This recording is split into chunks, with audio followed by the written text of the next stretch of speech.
Welcome to Eat, Sleep, Wine, Repeat, a podcast for all you wine lovers who, if you're like me, just cannot get enough of the good stuff.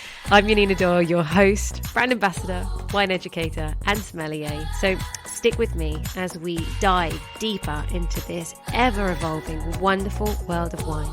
And wherever you are listening to this, cheers to you. Hello, wine friends, and welcome back to part 2 with Christina Rasmussen.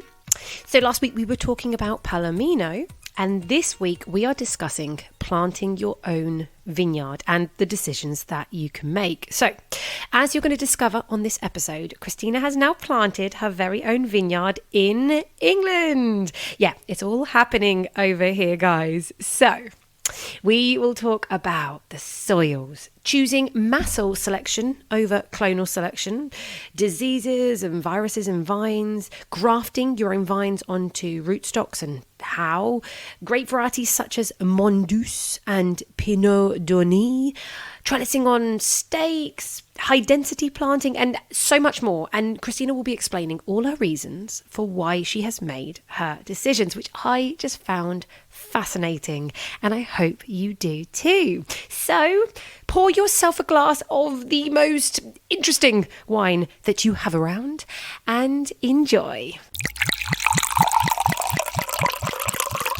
Shall we talk about your vineyard? So I would love to know how and why did you decide to plant a vineyard for yourself in England? Yes. So the story came about really, my sister Babette bought a dilapidated cottage in near Farringdon in Oxfordshire must have been about 10 years ago now. And she restored it, and she has horses.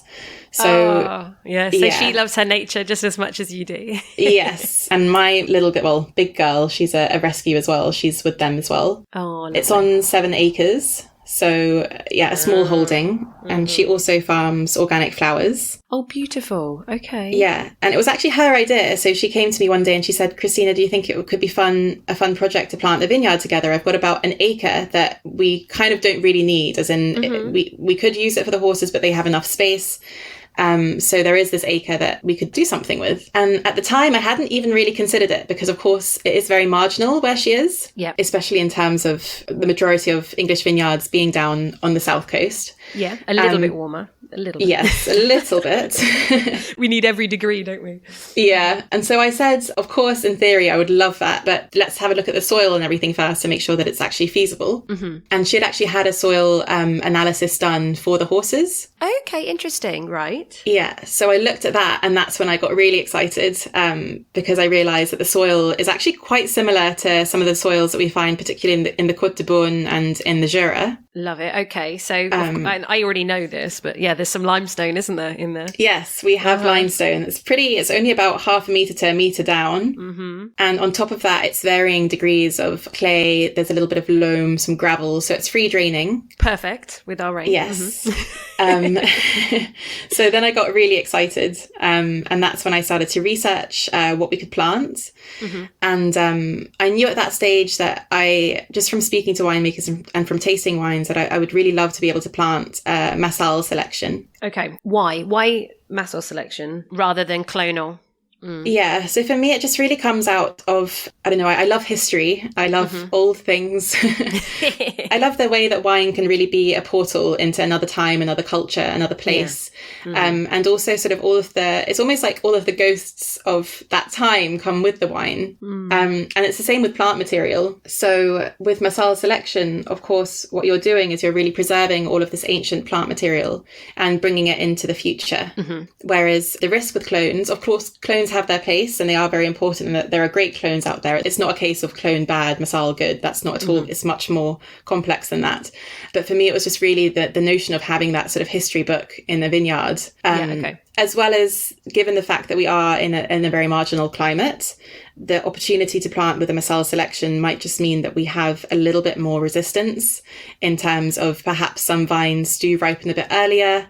Perhaps if we have frost, then they're not all going to be budding and ripening at the same time. Well, not ripening, but budding at the same time. Yeah. So hopefully we just have a little bit more resistance. Also in terms of, we don't know what the future will bring us. Maybe there'll be new diseases. Maybe that those vines just have more genetic resistance to combat any future issues. Yeah, and I suppose also if you did choose clonal, you'd also have to go, which specific clones of this grape variety do I want as well? So apart from the fact you have the story and hopefully some extra healthiness and some strength behind it, but that's a risk in itself as well with the clones, because we don't know where we'll be in 50 years time in terms of what we should be planting, whereas with Massal you just have a little bit more insurance. Okay. Yeah. I wondered what your reasoning was for that. And so actually that makes a lot of sense. Okay.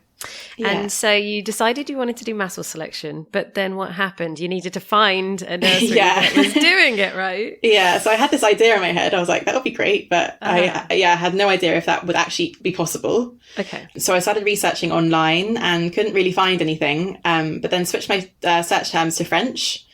So you know how you can use the inverted commas to look up a certain phrase? Yeah, okay, I was looking up Selection Massal, and that's how I actually came across the nursery that I work with. His name is Lilian Berrillon. He's based down in the south of France, and he works only with Massal Selection. So he will go around vineyards throughout France, working with winemakers and tagging various vines to check over a 3-year period whether they are healthy, whether they produce interesting fruit, but not just looking at yield and that sort of thing, really just looking at diversity and health.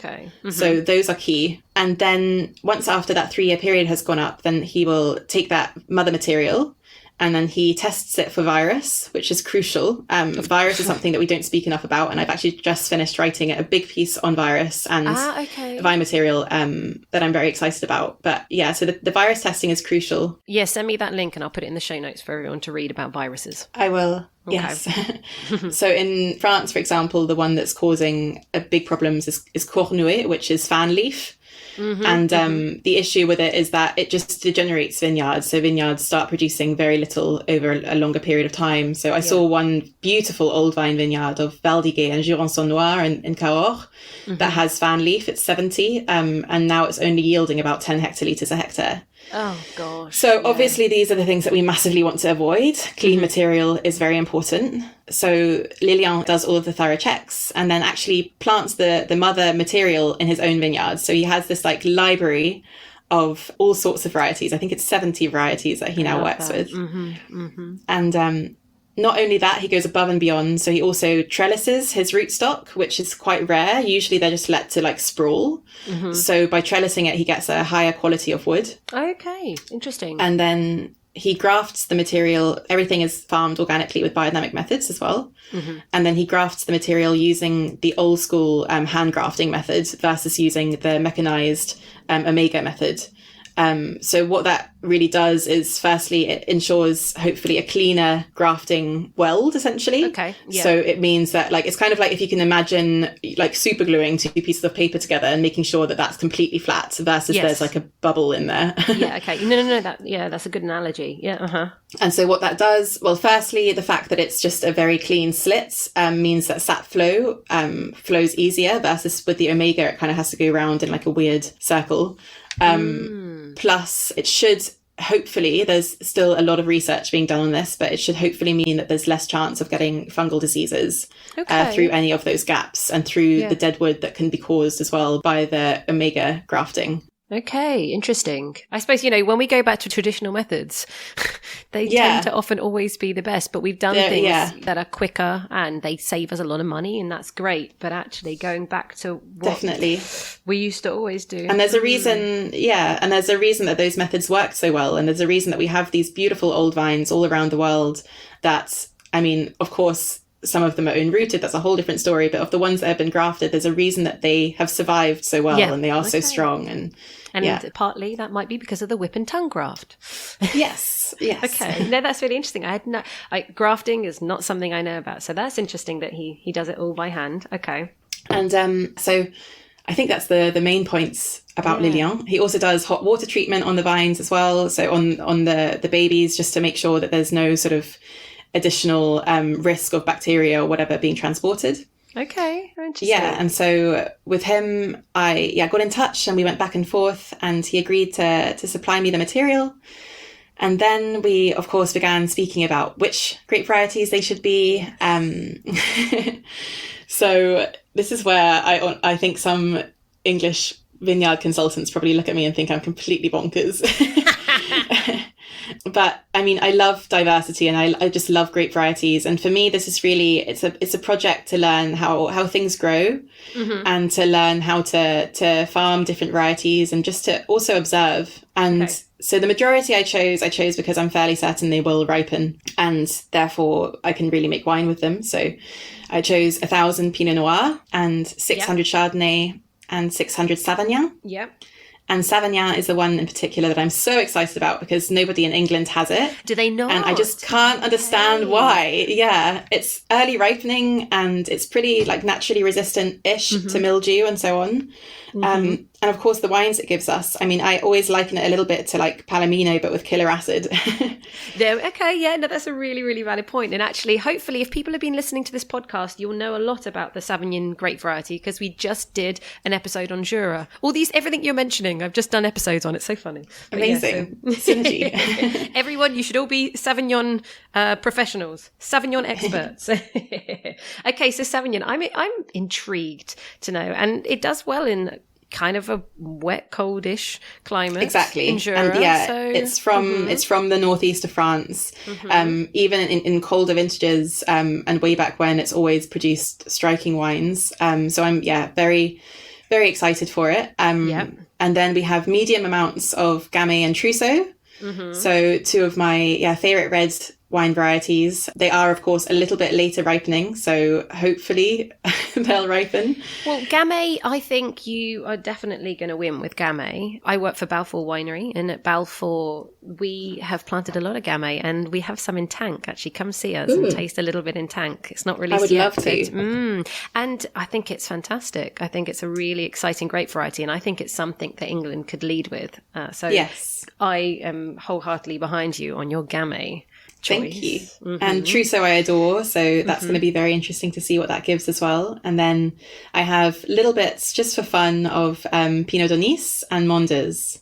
Well, now we have to talk about these two last varieties, don't we? Because obviously I've already said that Sauvignon we already know because we've done the Jura podcast, and the same with Trousseau. So let's talk about these two. Pineau Nis. This is a Loire Valley grape variety, and very often just makes light reds or blended as rosé, and people don't talk about it. So what's the excitement here with this grape variety? So this grape variety, it has such a special place in my heart because there is nothing else like it in the world. It has incredibly high proportions of rotundin, which is the compound that gives us the pepper taste.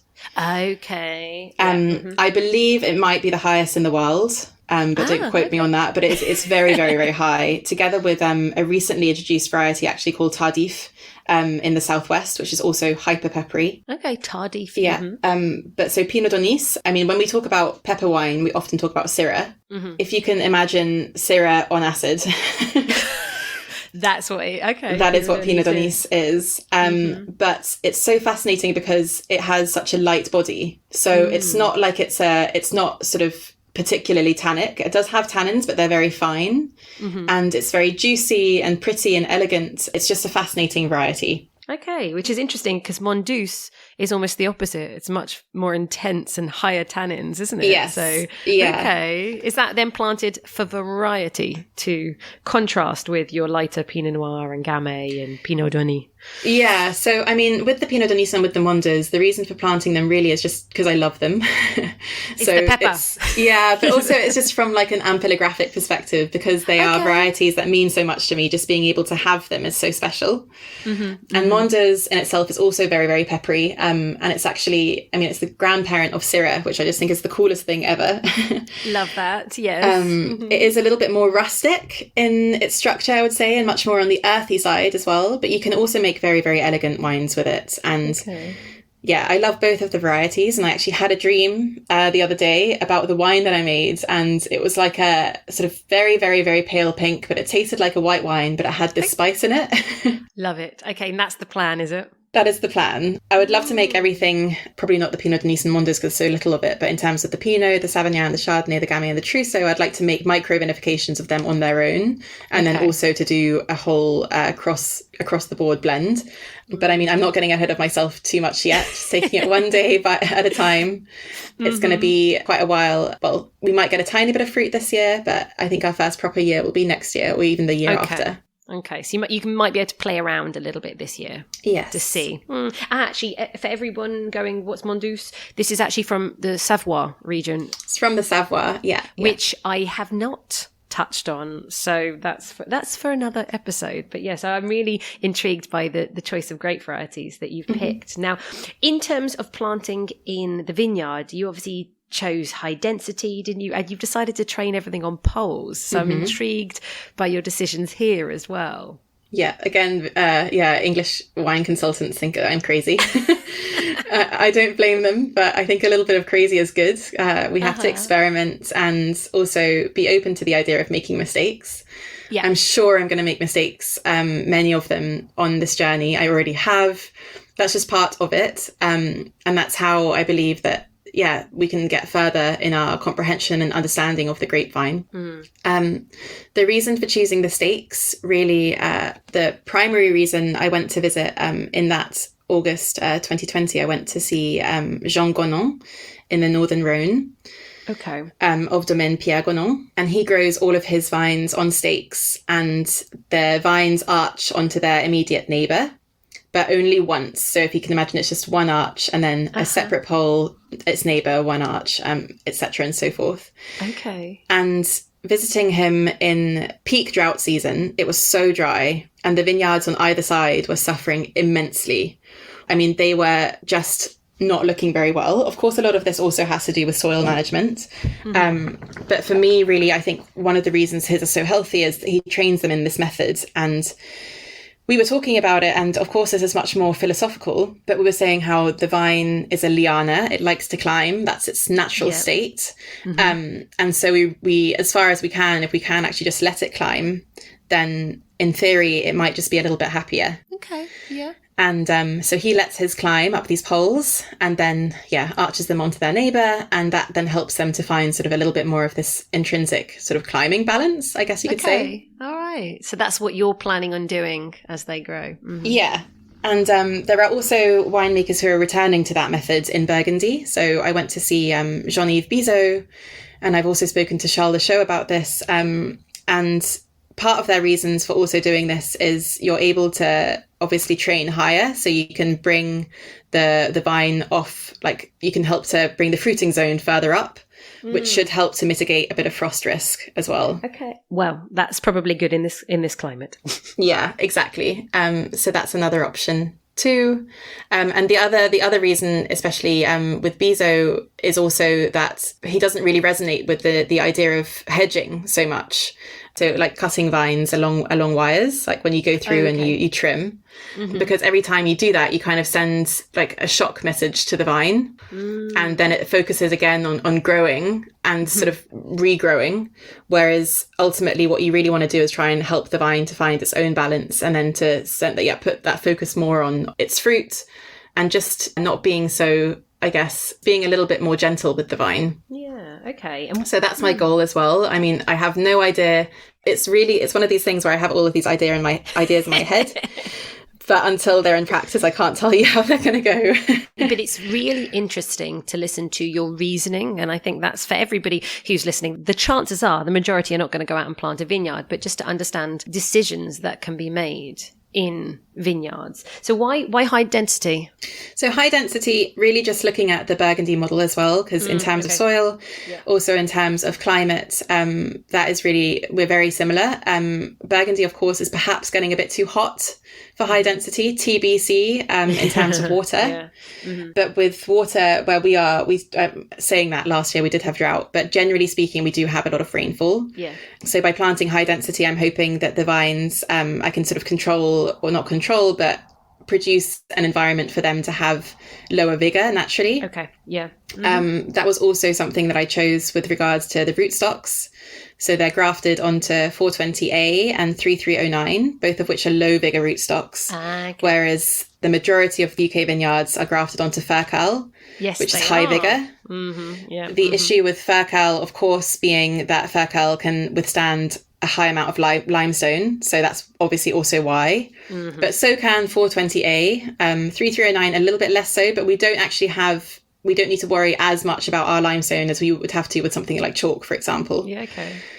So, we just got geeky about rootstocks. Everyone's like, what the hell? Yeah, oh my God, there are literally catalogues and catalogues of different rootstocks that have been crossed from different species or just Vitis vinifera crossings. I mean, it's amazing. I just remember looking in a brochure one time and thinking, God, like going through that. Am I right in thinking that you are going to try and make these wines as naturally as possible? I'm assuming, of course, minimal intervention, right? Yeah, I mean, I want to ferment everything naturally and just see how it goes. I have no idea. I think it's going to take until I actually have the fruit in front of me to make any decisions. I would love to work with whole clusters. I just love whole cluster red wines, but until I see what the fruit is like, the then no clue. So I presume as well that, again, this whole farming biodynamically is also a focus for you, because I know you said that you've used some horsetail ferment for the soils. Yeah. So I'm farming everything organically. Okay, yeah. I wouldn't say that I'm farming biodynamically. I don't I'm not following all of those principles. At this stage, I'm just really sort of trying to get to grips with how the vineyard is performing. Yeah. And just getting to know the vineyard and understanding the soils better. I've been speaking to a couple of viticulturist friends as well, just to get their advice and thoughts. And moving forwards, I think just really for me, what the key element is just seeing how everything interacts with the various aspects that you find in the vineyard. What I need to do, where different sections of the vineyard already behave differently to other sections. With the horsetail, that was really because I just wanted to firstly try making it. Okay. I went and harvested horsetail and made a horsetail tea from it. Yeah. And also because horsetail is very high in silica. Which can be used to some degree as a natural sort of mechanism against mildew. Okay, all right. And also it's just very nourishing. So I just, went around and sprayed a little bit of mildew. I don't know if it did anything, but the vines seemed to like it. Okay, so you might do it again then? Yeah. Have you thought about making any other teas or preparations at all? I think about it a lot. And I mean, again, people think that I'm crazy for not already having sprayed with copper and sulfur and so on. But at this stage, I really just want to see if we do get mildew, and if we do, where it is, if there are certain areas that get it more. Okay. So for the time being, I'm actually just sort of letting everything be in its natural state so that I can really understand from ground up what the vineyard is like. Okay. Yeah. And what our threats are. Yeah. And then from there on, we've got like a beautiful big compost pile from the horses, so I'm definitely going to try and find that. Yeah, I'm definitely going to try and put various things in that compost, and then maybe do some studies down the line and see if I can figure out how different sections respond differently to different types of compost. Oh, wow. The possibilities are endless. Wow. What do you think has been the biggest challenge of the vineyard so far? Firstly, planting. Okay. It was backbreaking. Anyone who's planted a vineyard will know, especially in clay.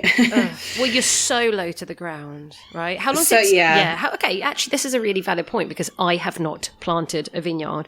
To get that in the ground, your one root, one vine. How long does that take you? What are you actually doing to make sure it's secure in the ground? So the French actually have these devices called plantoirs. And they look, the easiest way I can describe it is they look like a pole with a sharp end. Okay, yeah. But we actually don't have those in England. No? At least not ones that are long enough for grapevines. Oh, okay. And I didn't have the chance to go to France and buy some and bring them back. So what we just did in the end was, which we actually would have had to do anyway, we drilled holes. Okay, fair because enough. There are some big rocks in the vineyard as well. So it was A, just much faster, and B, we would have to break up a few of those rocks to enable us to get the space. And then once you have your vines from the nursery, you soak them in water first. And then you actually, even though it seems contradictory, you trim their roots. Okay. Because, of course, if you can imagine when you're putting a vine down into the ground, if the roots bunch upwards, which they would do, then the vine will start, the way. roots will start growing the wrong way. Exactly. So by trimming them, you just ensure that everything will start growing down. Okay. And then you just crumble all of the soil down around the baby vine and just critically make sure that there are no air pockets around the roots. So you can either do that if you're just making sure that the soil's crumbled properly. With us, it was very wet at the time as well, so we didn't need to water, but you can also water them to make sure all of the soil settles properly.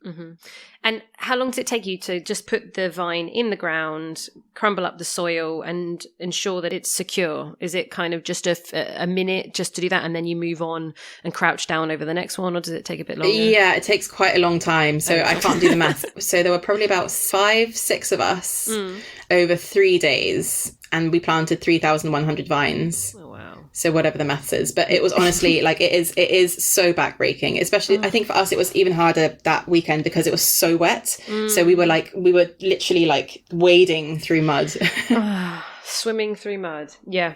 But obviously all worth it, and touch wood, they all took off very well. We've had almost no losses. The only 2 major losses have been 2 Mondeuse which a badger dug up. I was why badger? Why couldn't you have taken 2 of like the Pineau where we've got 1,000 vines? Why 20? What, 2 of the 20 Mondeuse? Oh, okay, yeah. Is there any other animals that are, any rabbits coming to say hello? Any other? Yeah, so I tried to grow them the first year without vine guards, and very quickly realised that actually I needed to, so we've got rabbits, we've also got hares, we've got various deer. There's a lot of animals around. Which you love, but just if they can stay away from the vineyard. Please don't eat my vines. So presumably that's one of your big lessons. You definitely need vine guards. Anything 100%. Anything else you've learned from planting a vineyard in a marginal cool climate area? So I mean the key thing at the moment is really just grass control. Grass control. Making sure that each vine has a very large space around it where there's not too many grasses or any grasses, hopefully.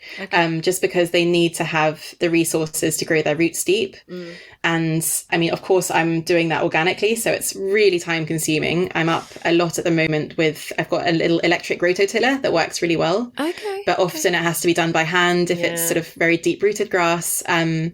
There's no way I'm using herbicides, but of course, when you're doing this, you can understand why people do. Because they actually enjoy sleep, and having some time free in their life. So that's my main challenge, and that will continue to be the main challenge over the next couple of years, just to make sure that they really establish themselves well. I was recently with Yvon Metrat in Beaujolais, and he said to me, all of the old timers always said to him, those first 3 years are critical and they will determine the life of the vine. It's like a baby. It really is. So they do have to be very cared for, and you just have to make sure that they each have their space and that they can plunge their roots deep. Love it. What are you most excited about of everything? Let's imagine everything works out perfectly. I think just seeing how the different varieties grow and also just, once we can really start to arch, that's just something I'm so excited about. I managed to do my first arch last year already. There were 2 Savagnin vines that grew very quickly. Oh, perfect. Okay, so you kind of have an idea of how it's going to visually look when all the vines are arching. Okay. And just better understanding vine health and better understanding soil health and, experimenting and just learning. It's just a brilliant learning journey to be on. And so to finish off, who has been maybe one of the most inspirational people for you to help you with planting your vines or giving advice? Has there been anyone who's helped you that's become quite special?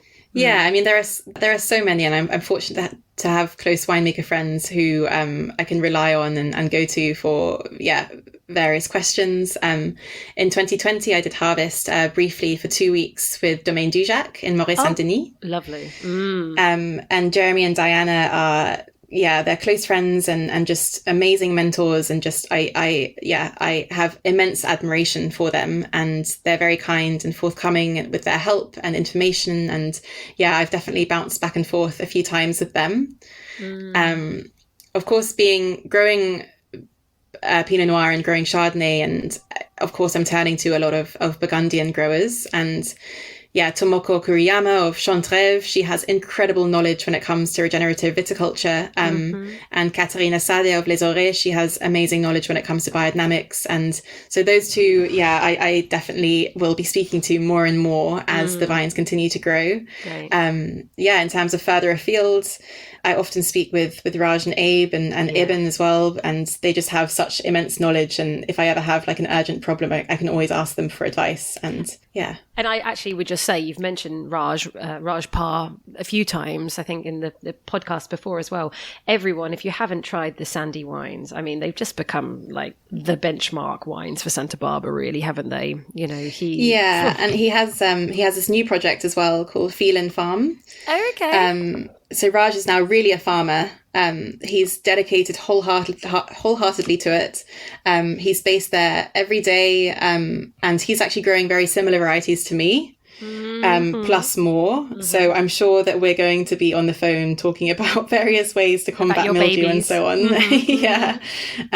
But those Phelan wines, I think he's really come into his own, and they are his heart and soul. And beautiful. He is just one of the warmest, most incredible people on the planet, and you see that in his wines too. They just reflect him and of course their place. Lovely. Thank you so much, Christina. I have to go because I need to go and plant a vineyard now.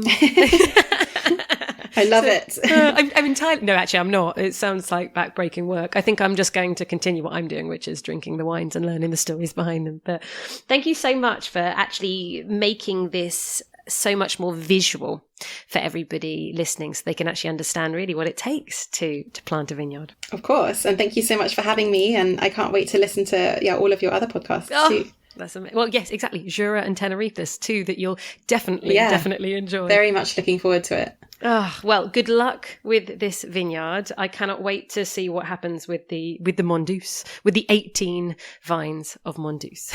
Yes. And we'll speak soon. So take care of yourself. Thank you so much. See you later. Bye. Bye.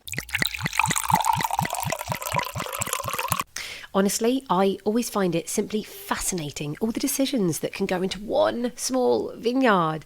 Hopefully, there were a few things that came up that you didn't know about or have never considered, and it might even make your next vineyard walk more interesting. You can challenge the tour guide with some fun questions. So next week, I am talking with the delightful Helena Nicklin. She is an award-winning writer and presenter. You may have seen her on the TV series The Three Drinkers, which is on Amazon Prime, or maybe Talk TV, where she has a weekly guest slot. So next week, we're going to be talking about cognac. It's time to talk distilled grapes. But to finish off today's episode, I think we can all agree that wine truly does express its source, where it's grown, its year, the choices made in the vineyard. And so to conclude with a simple but beautiful quote from Galileo, he said, "Wine is sunlight held together by water."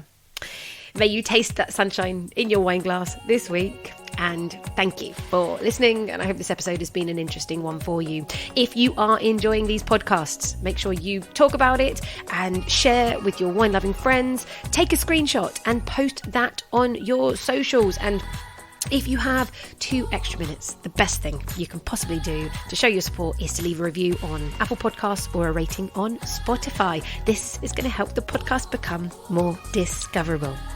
Wishing you all a very successful week and a very happy one. And until next Monday, cheers to you.